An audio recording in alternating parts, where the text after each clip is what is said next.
শিশুরা নিজেরাই ভাবছে, পরিকল্পনা করছে এবং সমস্যার সমাধান খুঁজে নিচ্ছে। দক্ষিণ কোরিয়ার ভাষায় যাকে বলা হয় সাংহরিনোরি। অতিরিক্ত প্রযুক্তি ব্যবহারের নির্ভরতা কমিয়ে শিশুদের মেধা ও সৃজনশীলতা বিকাশে শিশুদের উদ্ভাবনী সক্ষমতার দিকে ঝুঁকছে পরিবারগুলো। দক্ষিণ কোরিয়ার young in imaginary forest for children, যা শিশুদের আত্মবিশ্বাসী ও উদ্ভাবনী করে গড়ে তোলার একটি বিনোদন ও শিক্ষা কেন্দ্র। বিশাল এই ইনডোর কমপ্লেক্সটি শিশুদের সৃজনশীলতাকে আকৃষ্ট করে। এখানে আছে ইন্টারঅ্যাক্টিভ প্রদর্শনী, সৃজনশীল কর্মশালা, কারুশিল্প, theatre performance, craft, art workshop, AI learning zone সহ বিজ্ঞান ও প্রযুক্তি নির্ভর নানা কার্যক্রম। এছাড়াও আছে বিশাল এক লাইব্রেরি জোন। এখানে প্রতিটি বই শিশুদের নতুন নতুন অ্যাডভেঞ্চারে নিয়ে যায়।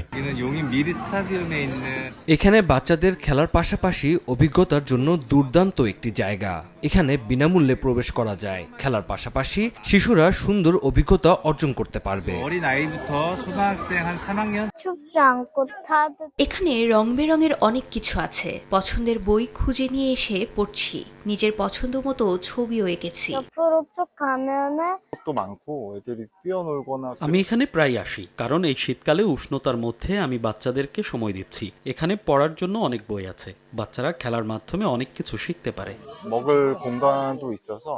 এছাড়াও শিশুদের দক্ষ নাগরিক হিসেবে গড়ে তুলতে প্রাতিষ্ঠানিক শিক্ষার পাশাপাশি নৈতিকতা ও কর্মমুখী দক্ষতার উপর বিশেষ গুরুত্ব দেয় দক্ষিণ কোরিয়ার সরকার। দক্ষিণ কোরিয়া থেকে মোহাম্মদ হানিফ, সময় সংবাদ।